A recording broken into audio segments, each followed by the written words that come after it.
Katanya perang melawan terorisme, tapi yang mereka perangi adalah rakyat sipil, Bapak Ibu. Katanya perang melawan teroris, tapi yang mereka hancurkan bukan masjid yang mereka hancurkan. Katanya perang melawan terorisme, tapi sebelum perang mereka kebaktian. Mereka berangkat dengan salib di dada mereka. Ternyata itu perang salib, Bapak Ibu. Terorisme hanyalah merupakan sebuah kamuflase saja, sebagai cover story saja, untuk menutupi citra mereka memerangi umat Islam.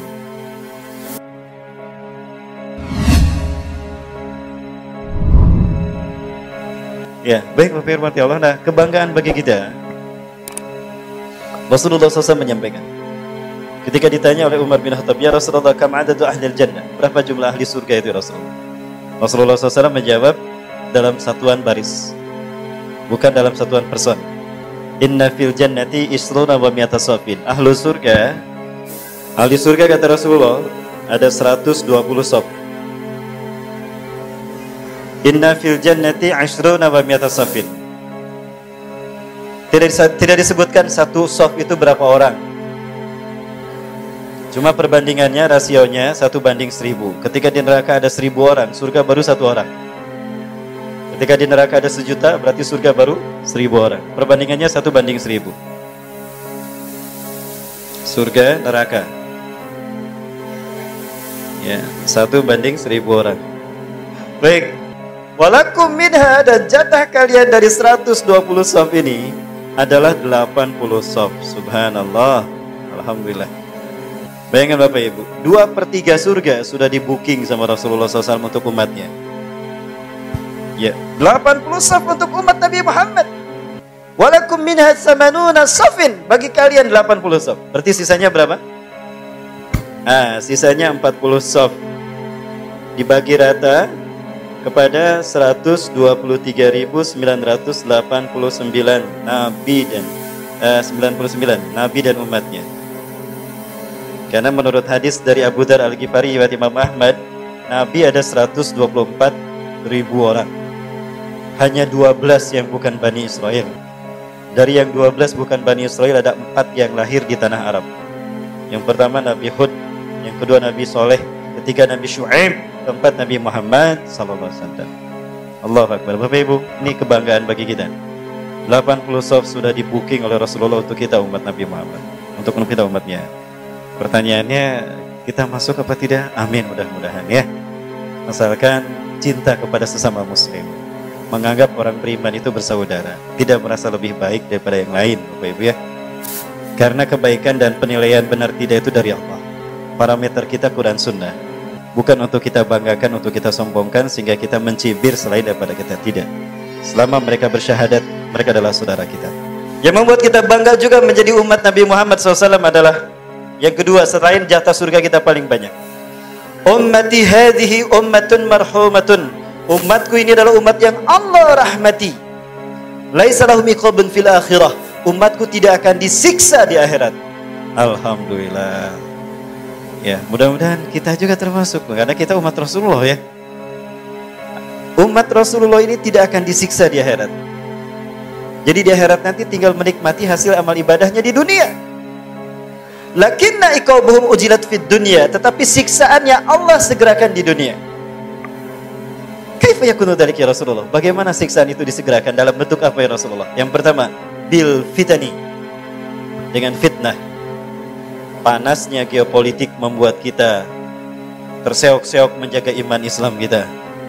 Ditangkap, dicurigai, dituduh teroris, dituduh radikalis, dituduh intoleran dan sebagainya. Ya. Tapi kita bersabar sampai kita kehilangan nyawa kita, sampai kita menghadap Allah, kita istiqomah. Maka begitu penderitaan kita istiqomah di jalan Allah, merupakan cara Allah menghabiskan dosa-dosa kita.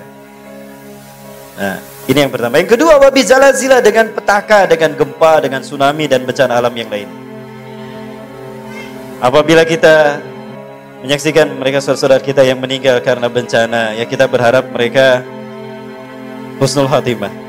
Sakit memang, tertimbun longsor, gempa, kemudian juga tsunami. Tapi jika mereka ada dalam keadaan bertauhid, tidak syirik kepada Allah Azza wa Jalla, sakitnya mereka saat itu adalah sakit yang pertama dan terakhir, atau sakit yang terakhir. Di akhirat mereka tidak akan disiksa. Dan yang ketiga, wabil qatli, dengan pembantaian. Kita lihat Suriah, Palestina dibantai, Rohingya, Uighur, terakhir Wamena. Menyakitkan sekali. Dicincang, kemudian dibakar hidup-hidup. Sakit memang Bapak Ibu. Tapi begitulah kesakitannya di dunia. Di akhirat tidak akan sakit kembali. Ya alhamdulillah. Pertanyaannya, Allah menghabiskan dosa kita dengan cara apa nanti? Ya. Kayaknya yang pertama ini sedang kita alami ya. Dengan cara fitnah dan huru-hara panasnya geopolitik. Dan ternyata tidak sedikit umat Islam di dunia yang terkecoh, ikut-ikut latah mengatakan kalau Usamah bin Laden dan Al-Qaeda itu teroris. Bapak Ibu, Al-Qaeda itu tidak ada, bukan nama gerakan mereka. Gerakan mereka adalah khilafah ala minhajin nubuwah. Jamaah mereka adalah jamaatul muslimin. Hadis-hadis ini dibacakan oleh Usamah bin Laden dalam ceramahnya. Kemudian Al-Qaeda ternyata adalah propaganda Amerika, istilahnya diperbesar-besarkan oleh Amerika. Padahal Al-Qaeda itu nama dari gedung yang dibangun oleh Usamah di Somalia.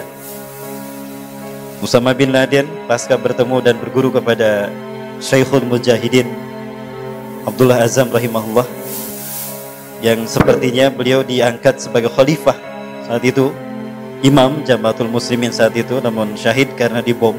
Mobilnya ada bom yang dipasang di mobil beliau, di jalan yang beliau lewati di Pesawar ada bomnya sehingga beliau meledak dan beliau syahid saat itu bersama dua putra dan tamu beliau juga.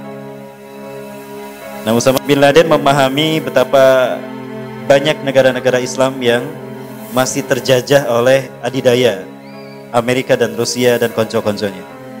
Maka saat itu beliau memberikan bantuan hard demikiannya untuk membantu pembebasan kaum muslimin dari hal itu. Alhamdulillah membuahkan manajemen dakwah yang bagus, manajemen jihad yang luar biasa.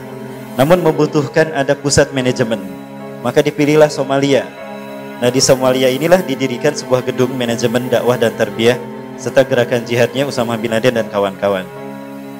Ya, saat itu sepeninggal Abdullah Azam, Mullah Umar dibaiat sebagai khalifah. Informasi yang saya dapatkan begitu. Nah, gedung itu dinamakan, ada tulisan Al-Qaidah. Itu gedungnya. Nah, dia dicatut sama Amerika, dikatakan kalau mereka adalah gerakan Al-Qaeda, padahal bukan nama gerakan. Gerakan mereka dakwah dan jihad Islam fisabilillah. Baik, Bapak Rahmatullah. Nah, belakangan Amerika melalui Direktur CIA 2019 menyampaikan permintaan maaf kepada Usamah bin Laden dan keluarganya. Kalau Usamah tidak terlibat dalam penghancuran WTC. Al-Qaeda juga bukan teroris yang membajak pesawat yang menabrak WTC. Dan WTC dihancurkan oleh orang Amerika sendiri, oleh pejabat tinggi Amerika. Ada konspirasi terselubung di para petinggi Amerika. Mereka pun menuduh Saddam Hussein terlibat dan membantu jaringan teroris Al-Qaeda di Irak dan menyembunyikan senjata pemusnah massal. 2011 tidak terbukti. Ya, bahkan Colin Powell sebagai Menteri Pertahanan Amerika meminta maaf juga kepada dunia dan juga kepada Saddam Hussein kalau Saddam Hussein tidak terlibat dan tidak ada senjata pemusnah massal. Tapi sudah dihukum mati. Ratusan rakyat Irak sudah dibantai, masjid sudah dihancurkan. Katanya perang melawan terorisme, tapi yang mereka perangi adalah rakyat sipil, Bapak Ibu. Katanya perang melawan teroris, tapi yang mereka hancurkan bukan masjid yang mereka hancurkan. Katanya perang melawan terorisme, tapi sebelum perang mereka kebaktian. Mereka berangkat dengan salib di dada mereka. Ternyata itu perang salib, Bapak Ibu. Terorisme hanyalah merupakan sebuah kamuflase saja, sebagai cover story saja untuk menutupi citra mereka memerangi umat Islam. Ada standar ganda yang mereka lakukan. Mereka butuh dengan minyak Irak dan Afghanistan. Isu terorisme hanyalah merupakan mereka menghabisi kita umat Islam. Baik, peristiwa-peristiwa ini yang kemudian membuat saya sendiri mencari-cari tentang hadis-hadis terkait dengan akhir zaman. Nah, dari situ terbuka Bapak Ibu, kalau ternyata WTC ini adalah sebuah propaganda dan ini terselubung terkait dengan ideologi sesat akhir zaman, Kabalah. 1000 tahun sebelum hari kiamat adalah masa bagi mereka untuk mendirikan singgasana Tuhan. Dalam terminologi Yahudi Zionis, itu dinamakan Year of the Yehuda Kingdom atau Y2K, Y2K. Orang menyebutnya Y2K ini adalah kebangkitan teknologi dan informasi. Itu bohong, bukan. Tapi itu adalah syarat dengan muatan ideologis mereka. 1000 tahun sebelum hari kiamat adalah masa bagi berdirinya singgasana mereka, Tuhan mereka. Makanya 2001 mereka melakukan human sacrifices. WTC dihancurkan merupakan cara mereka melakukan ritual persembahan untuk Tuhan yang mereka tunggu-tunggu. Siapa?